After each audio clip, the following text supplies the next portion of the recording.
한국교회 전체 교인 중 여성이 절반 이상을 차지하지만 교단의 주요 정책을 결정하는 총회 현장에선 여성 대의원을 찾아보기 어려운 현실입니다. 여성 안수를 시행한 지 30년을 맞은 대한예수교장로회 통합총회가 올해 정기총회에 참석하는 여성 총대들과 간담회를 가졌습니다. 여성 총대들의 생각을 들어봤습니다. CBS가 창사 70년을 맞아 펼치고 있는 회개 기도운동의 의미를 짚어보는 시간. 오늘은 한국교회가 코로나 이후 침체를 극복하기 위해 무엇을 해야 할지 생각해 봅니다. 한국교회가 침체를 극복하고 건강한 교회로 체질 개선을 하려면 기도가 바탕이 돼야 한다는 점이 강조되고 있습니다. 전 세계 선교지 소식을 전하는 미션 리포트에선 최근 반정부 시위 끝에 과도 정부가 수립된 방글라데시의 소식을 살펴봅니다. 여러분 안녕하십니까? CBS 뉴스입니다. 한국교회 전체 교인 중 여성이 절반 이상을 차지하지만 교단의 주요 정책을 결정하는 총회 현장에선 여성 대의원을 찾아보기 어려운 현실입니다. 이런 가운데 대한예수교장로회 통합총회가 올해 정기총회에 참석하는 여성 총대들을 초청해 다양한 의견을 듣는 시간을 마련했는데요. 어떤 대화가 오갔는지 들어봤습니다. 이승규 기자입니다. 다음 달 23일 개회하는 대한예수교장로회 통합총회 제109회 정기총회에는 모두 43명의 여성 총대가 참석합니다. 전체 총대 1,500명 중 2.8%에 해당하는 수치로 목사 14명, 장로 29명입니다. 지난해 108회 총회에 참석한 여성 총대 42명에 비해 1명 증가했습니다.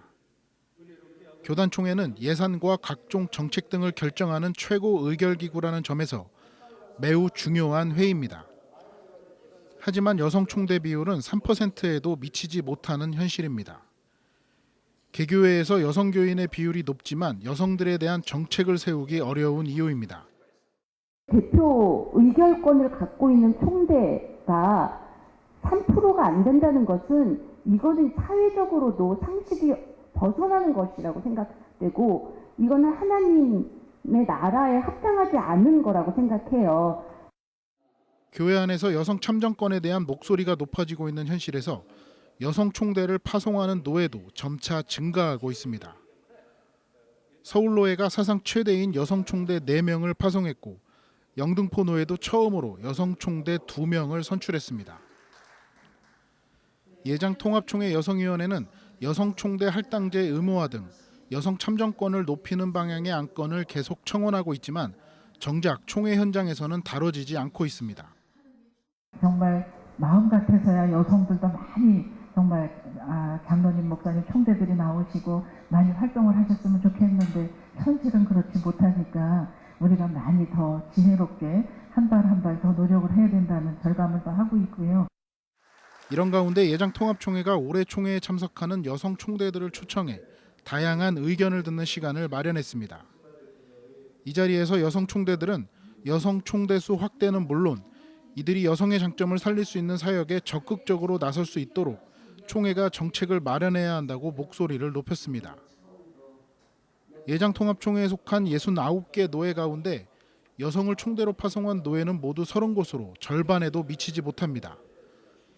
여성 총대 파송이 의무사항이 아니라 권고사항이기 때문입니다. 한 노예에서 여성 총대를 한두 명씩만 의무적으로 파송해도 100명이 넘습니다. 하지만 노예는 의무가 아니라는 이유로 여성 총대 할당제를 지키지 않고 있습니다. 권고사항인데 각 노예에서 그냥 권고사항이니까 해도 되고 안 해도 되는 줄 알고 있나 봐요. 그래서 의무사항으로 총대, 여성 총대를 좀 보냈으면 좋겠다. 예장 통합총회 여성위원회는 포기하지 않고 지속적으로 여성 총대 파송 의무화 등 참정권 확대를 위해 노력할 계획입니다. CBS 뉴스 이승규입니다.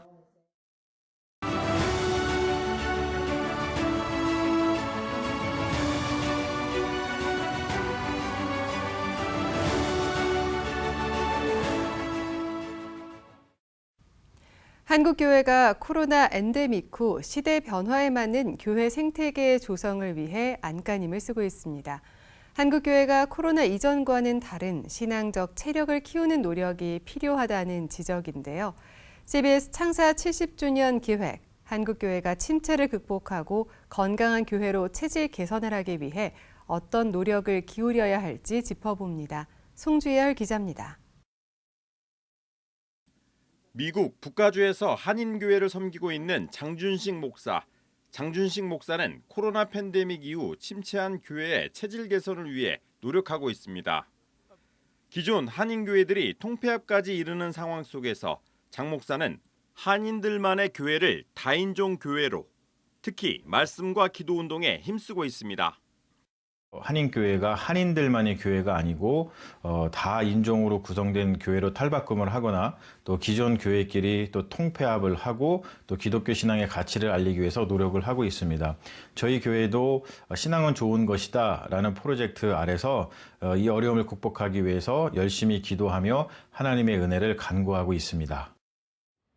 목회 데이터 연구소가 지난해 초 미국 LA 지역 한인교회 교인 의식 조사 결과를 발표한 자료에 따르면 조사 대상 1,580명 가운데 35%가 코로나 이전보다 신앙이 깊어진 것 같다고 응답했습니다. 코로나 방역을 위해 교회에 출석해 예배드리는 것이 여의치 않았지만 이 때문에 오히려 개인 기도와 성경을 읽는 시간이 늘어 신앙이 더 깊어졌다는 겁니다. 이러한 변화는 한국교회 안에서도 필요하다는 지적이 나옵니다. 교회갱신협의회 대표회장 김성원 목사는 한국교회가 코로나를 거치면서 교인 감소 등 어려움을 겪고 있지만 오히려 신앙체질 개선의 기회를 얻게 됐다고 해석했습니다. 김성원 목사는 한국교회가 코로나 이전 부흥기에 기복주의와 번영주의, 신비주의를 추구하던 것에서 지금은 교회 본질과 기독교의 가치를 새롭게 발견하고 있다는 겁니다. 이제는 정말 신앙 때문에 교회에 나오는 사람들, 하나님 없이는 살 수 없어서 교회에 나오는 사람들, 그리고 교회 이 코로나의 기간을 거치면서 오히려 그 진리의 새로운 가치를 발견하고 그리고 이제 교회로 나온 사람들이 있기 때문에 여기에서 잘만 다듬어 나가면 오히려 이전보다 훨씬 강한 그런 그 신앙적인 바탕에 올바로 선 교회로 세워지지 않을까. 한국교회가 말씀과 기도를 통해 교회 건강성을 추구하다 보면 부흥과 성장은 따라올 것이라는 게 김 목사의 생각입니다. 김 목사는 그러면서 지난해 미국 전역을 뜨겁게 달군 에즈베리 부흥운동이나 1907년 평양 대부흥운동의 재현도 불가능한 게 아니라고 말합니다. 결국 두 가지밖에 없는 것 같아요. 하나는 말씀으로 돌아가는 거, 다른 하나는 성령께서 도와주셔야 된다는 거.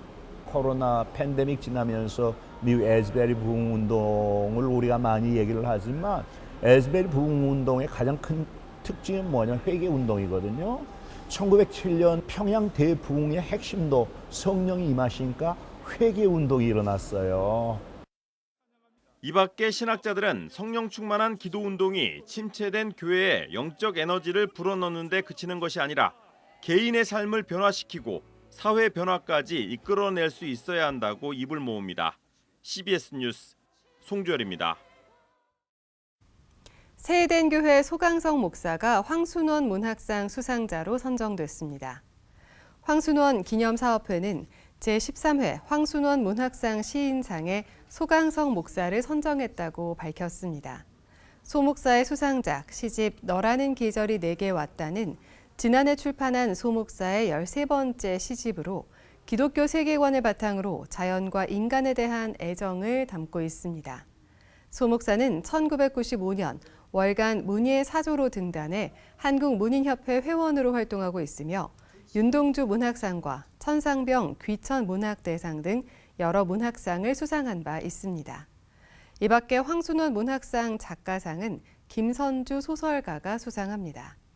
또 2020년 제정된 황순원 양평 문인상 대상의 박문재 시인이, 우수상에 김기상 수필가와 소영민 시인이 각각 선정됐습니다. 시상식은 황순원 문학제가 열리는 다음 달 6일 경기도 양평 황순원 문학촌 소나기 마을에서 열립니다. 국가보안법 폐지와 피해자들을 위한 기도회가 최근 한국기독교회관 조회홀에서 진행됐습니다. 국가보안법 폐지와 피해자들을 위한 기독교 대책위원회는 기도회에서 최근에도 국가보안법에 의해 부당하게 법적 심판대에 내몰린 이들이 많다며 더 이상 이 법의 희생자와 피해자가 나오지 않도록 국가보안법이 폐지돼야 한다고 강조했습니다. NCCK 인권센터 홍인식 목사는 국가보안법은 생각의 자유를 억압하는 악법이라며 국가보안법이 존재하는 한 대한민국 사회가 결코 평등의 자유를 누리지 못할 것이라고 주장했습니다. 기독 시민들의 정치적 책임과 역할을 구체적인 현실 안에서 모색하는 기독교 민주 시민 모임이 발족했습니다. 기독교 민주 시민 모임은 그동안 많은 이들이 기독교인의 사회적 책임에 대해 강조해왔지만 정작 정치적 책임에 대해선 서로 조심스러워 구체적인 논의를 이어오지 못했다며 기독교인들의 자유로운 정치 토론과 실천의 장을 만들고자 했다고 밝혔습니다. 이들은 특히 극우적 정치 입장을 가진 기독교인들이 지나치게 정치적 입장을 내세우고 있는 상황에서 민주주의를 지향하는 기독 시민들이 교회에 마음을 붙이지 못하는 경우가 많다며 기독교와 민주주의 정치의 상호관계를 깊고 풍부하게 규명할 것이라고 밝혔습니다. 기독교 민주시민 모임 신학지도위원으로는 풀러 신학교 원로교수 김세윤 박사가 참여하며 다음 달 기독교 신앙과 민주주의를 주제로 제1회 기독교 민주시민 토론회를 개최할 예정입니다.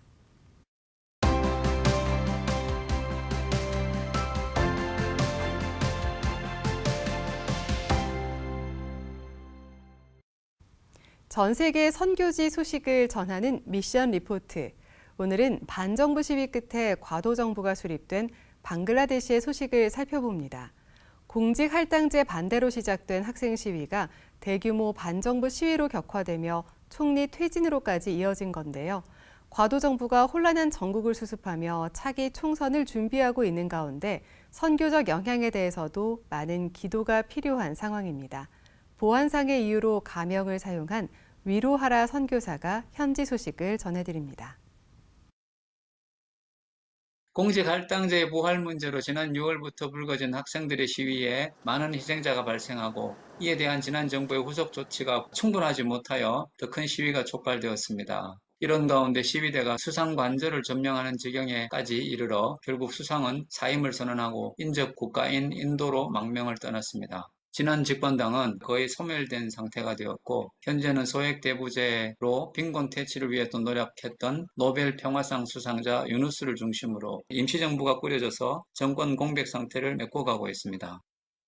학생 시위가 이제 잦아들게 된 거는 공직 할당제 30%였던 것을 5%로 낮추기로 했어요. 그래서 일단은 큰 타결점은 보았죠. 그런데 이제 그 시위에 대해서 수습하는 과정에서 학생들이 9가지 요구사항을 정부에 요구했었는데 수상이 대국민 사과를 해라. 두 번째 이제 사건 주모자라고 할 수 있는 사람들, 장관들 몇 명 해직을 해라. 학생 시위대 직접 발포했던 발포자들은 재판에 넘겨라. 그리고 학생들의 그 시위 참석했던 주동자들의 우리나라 치면은 체포영장이라고 해야 될까요? 그거 다 취소하고 합법적으로 더 만들어 달라. 그리고 부상 입은 사람들에 대해서 치료, 경찰 발표에서 사망한 학생들에 대해서 혹은 그 학생들이 아닌 사람들도 일반 시민들도 옆에 지나가다가 유탄에 맞아서 많이 죽었어요. 이제 그 사람들에 대해서 적절한 보상을 해달라 그랬는데 이제 시위가 좀 잠잠해지자마자 곧바로 시위 주동자들을 체포하고 또 며칠 들어갔다 나와서는 고문의 흔적들이 보이면서 난 더 이상 이제 시위하지 않겠다라고 각서를 썼다 이렇게 막 나오고 이렇게 되니까 뭐 최종적으로 한마디로 압축을 하면 9가지 요구사항에 대해서 정부가 적절하게 책임감 있게 움직이지 않았다라는 거죠. 많은 사람들이 얘기하기에 합리적인 것들이 많은데 너무 무시하고 자기들이 가지고 있는 세력만 너무 믿고 그냥 잠깐 좀 타오르던 것을 잠재우면 될 것이다 라고 생각했던 것 같아요.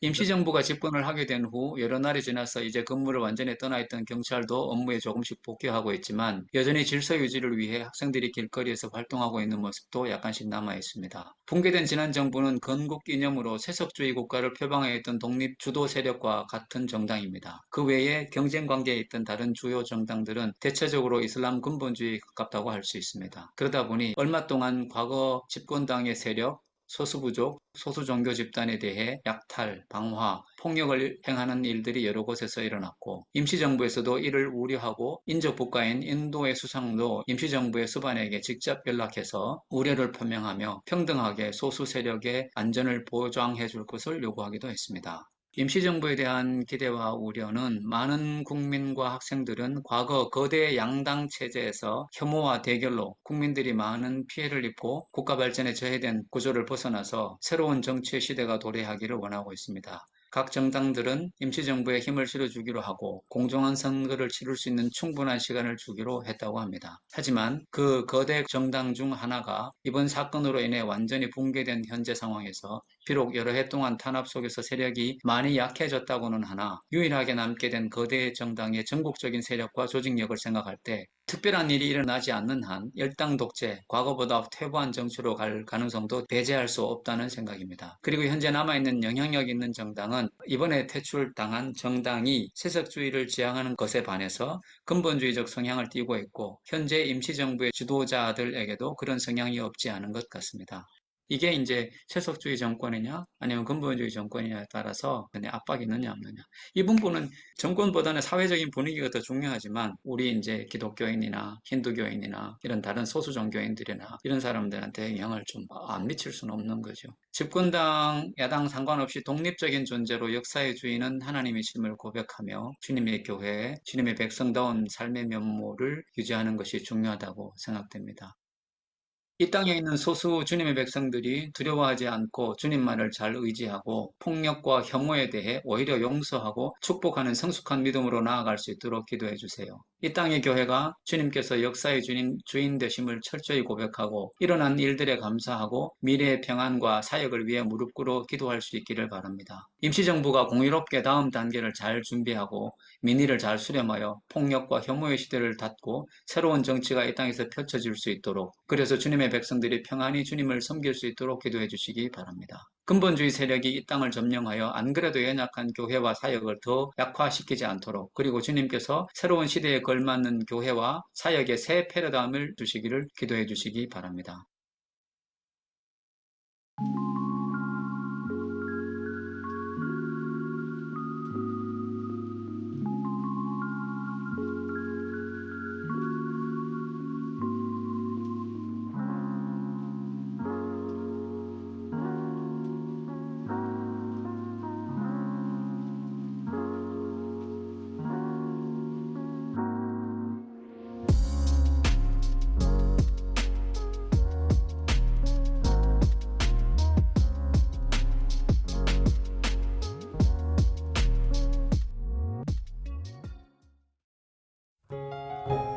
날씨입니다.